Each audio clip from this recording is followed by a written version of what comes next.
एक होती है क्रूरता और एक होती है विभत्सता। पुलिस के द्वारा गिरफ्तार किए गए शख्स के मुस्कुराते हुए चेहरे को देखिए, इसमें आपको दोनों दिख जाएंगे। वैसे काफी नॉर्मल से दिखने वाले इस चेहरे के पीछे एक ऐसा हैवान छिपा है जो अपने अहंकार के लिए किसी भी हद तक जा सकता है। यह चेहरा है झारखंड के दुमका शहर के रहने वाले शाहरुख हुसैन का। इसके किए गए गुनाह को सुनने पर आपकी रूह कांप जाएगी। आप शायद बोल दें कि कोई इतना क्रूर और हैवान कैसे हो सकता है। जानकारी के लिए बता दें कि रिपोर्ट के मुताबिक शाहरुख मात्र 5वीं तक पढ़ा है और दुमका शहर में ही पेंटिंग का काम करता है। काम के अलावा इसका अपने आवारा दोस्तों के साथ घूमने का शगल था। उन्हीं में से एक दोस्त के साथ मिलकर उसने एक ऐसी भयावह घटना को अंजाम दिया जिसका इसे पछतावा तक नहीं है। हम बात कर रहे हैं झारखंड के दुमका शहर में रहने वाली अंकिता सिंह के खौफनाक मर्डर की। इस बच्ची का कसूर सिर्फ इतना था कि उसने शाहरुख को एक सिरफिरा आशिक समझकर मना कर दिया था। बीते कई महीनों आरोपी Shahrukh Hussain girls high school में पढ़ने वाली अंकिता सिंह को परेशान कर रहा था। उसे बार बार फोन करता और दोस्ती करने का दबाव बनाता। जब शाहरुख के बार बार बोलने के बाद भी अंकिता उसके साथ किसी भी तरह के रिश्ते के लिए तैयार नहीं हुई तो इसने उसे धमकी देना चालू कर दिया। कहता कि उसकी बात मान ले वरना अंकिता को जान से मार देगा। और 23 अगस्त की सुबह हुआ भी यही। इस बच्ची की नाश शाहरुख बर्दाश्त नहीं कर पाया और रात के अंधेरे में चुपके से आकर बच्ची के ऊपर पेट्रोल छिड़का और आग लगा दी। इसे शाहरुख की हैवानियत ही कहेंगे कि वो एक जिंदा लड़की को आग के हवाले करने के बाद भी तुरंत मौके से भागा नहीं, बल्कि खड़े होकर उस बच्ची को तड़पता हुआ देखता रहा, उसके चीखने की आवाजें सुनता रहा। इसे ही आप क्रूरता या वहशीपन कह सकते हैं। 16 वर्षीय अंकिता सिंह 12वीं कक्षा में पढ़ती थी। वो भविष्य में पुलिस फोर्स में जाना चाहती थी। पीड़िता के परिवार में पिता, दादा, दादी, छोटा भाई और बड़ी बहन है। बड़ी बहन की शादी हो चुकी है। छोटा भाई पढ़ाई करता है। मां की कुछ साल पहले मौत हो गई थी। वो कैंसर से जूझ रही थीं।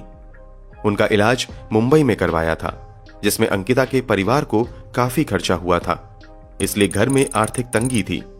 आर्थिक तंगी के चलते अंकिता मोहल्ले के छोटे बच्चों को ट्यूशन पढ़ाकर 1000 रुपए प्रति माह कमाती थी।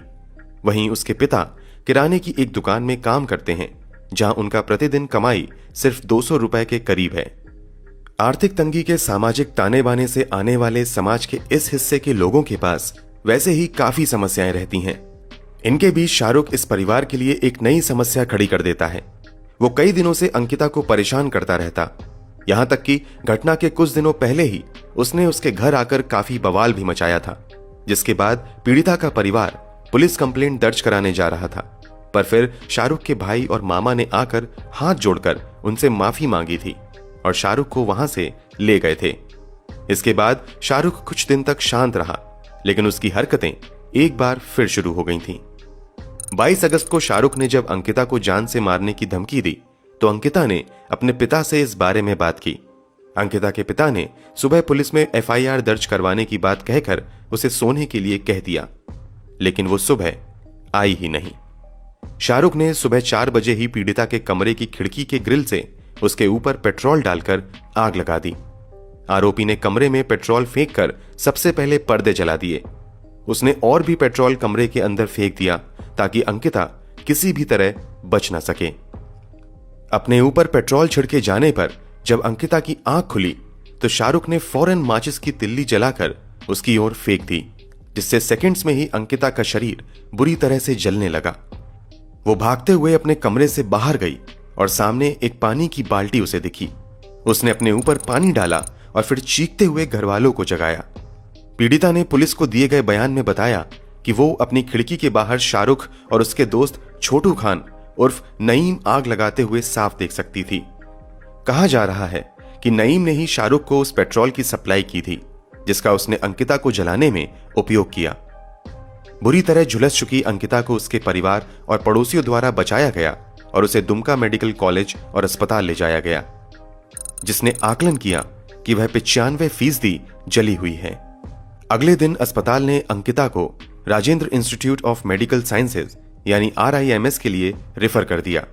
यह झारखंड का सबसे बड़ा अस्पताल है और यहां भी 5 दिनों तक अंकिता को बचाने की काफी कोशिश की गई, पर क्योंकि उसका शरीर 95% जल चुका था, इलाज के दौरान ही उसकी मौत हो गई।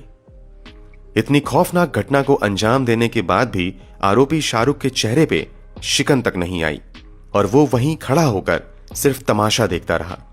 बाद में दुमका पुलिस ने शाहरुख और छोटू खान दोनों को गिरफ्तार कर लिया। पुलिस को दिए गए अपने आखिरी बयान में अंकिता ने अपनी हालत के लिए शाहरुख को जिम्मेदार ठहराते हुए यह इच्छा जाहिर की कि उसके आरोपी को फांसी की सजा दी जाए। सच पूछा जाए तो यह सजा भी इस दरिंदे के लिए काफी कम होगी।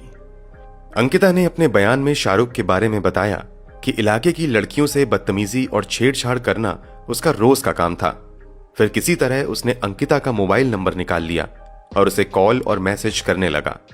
उसने घटना के करीब 10 दिन पहले से अंकिता के मोबाइल पर फोन करके उसे अपना दोस्त बनने के लिए जिद करने लगा।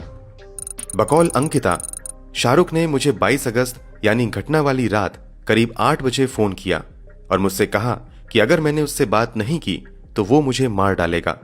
मैंने अपने पिता को धमकी के बारे में बताया, जिसके बाद उन्होंने मुझे आश्वासन दिया कि वह मंगलवार को उस व्यक्ति के परिवार से बात करेंगे।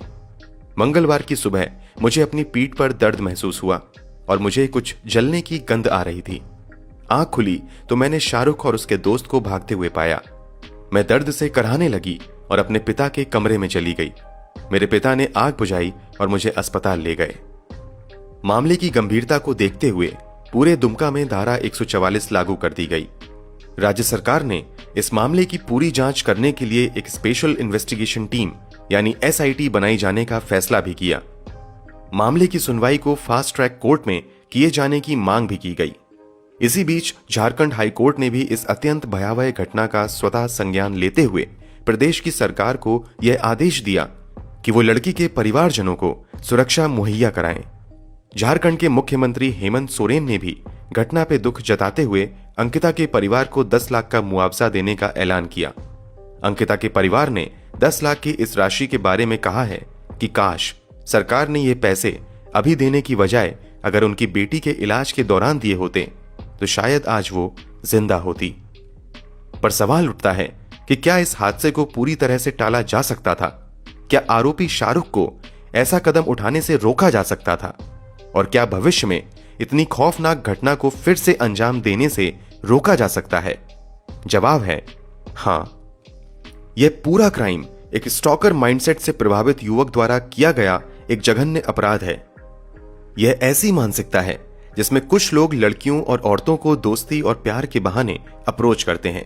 किसी को अप्रोच करना क्राइम तो नहीं, लेकिन जब लड़की के बार बार मना करने के बावजूद भी उसे परेशान किया जाता रहे तो इस मानसिकता की बू आती है। यह वही मानसिकता है जो हर साल हजारों लड़कियों और औरतों का जीना और घरों से बाहर निकलना मुश्किल कर देती है। कई बार समाज या परिवार के डर से लड़कियां इस बारे में या तो बात नहीं कर पाती या जब तक वो ये बात बता पाती हैं काफी देर हो चुकी होती है। अंकिता सिंह का केस इस मानसिकता का एक अप्रतिम उदाहरण है।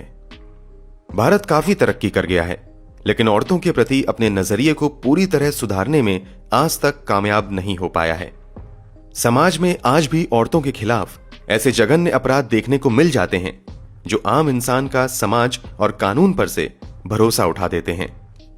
इसका सबसे बड़ा कारण है यहां का सिस्टम। क्या कभी यहां पर लड़कों के माता पिता या टीचर उनसे कभी इस बारे में बात करते हैं कि उन्हें कंसेंट समझ में आती है या नहीं? जब लड़के कोई ऐसी गलती करते हैं तो आमतौर पर यह देखा जाता है कि उसके परिवार वाले ही उसका बचाव करने लग जाते हैं। अगर वो कोई रसूखदार परिवार से आता है तब तो पूरा सिस्टम ही उसका बचाव करने उठ खड़ा होता है। ऐसे में सवाल बहुत बड़ा है कि क्या भविष्य में ऐसी घटनाएं ना हो, इसके पुख्ता इंतजाम किए गए हैं? जब तक इन सवालों के जवाब नहीं मिल जाते हैं तब तक यह दुमका का हादसा बदकिस्मती से अपने आप को दोहराता रहेगा। यहां पर एक बात याद दिलाना बहुत जरूरी है कि हम किसी भी धर्म विशेष या संप्रदाय पर टिप्पणी नहीं करना चाहते हैं। हर धर्म में अच्छे और बुरे दोनों तरह के लोग होते हैं जिनका समय समय पर हम उदाहरण देखते रहते हैं। सबसे ज्यादा जरूरी यह है कि हम समाज को उस मानसिकता से बाहर निकालने की कोशिश करें जिससे लोग इस तरह की भयावह घटना को अंजाम देने की सोच लाते हैं। इस वीडियो में बताई गई सारी जानकारियां पब्लिक डोमेन में मौजूद रिपोर्ट्स के आधार पर दी गई हैं। हम इस क्राइम के बारे में आपको इसलिए बता रहे हैं ताकि समय रहते इसे अपने साथ होने से रोक सकें। यह वीडियो बनाते वक्त हम उन सभी माताओं और बहनों को याद करते हैं जिन्होंने इस सड़ी हुई मानसिकता के कारण अपने जीने का हक और कई मामलों में अपना जीवन ही खो दिया है। याद रखना जरूरी है ताकि हम अपने समाज को एक बेहतर समाज बना सकें। नमस्कार।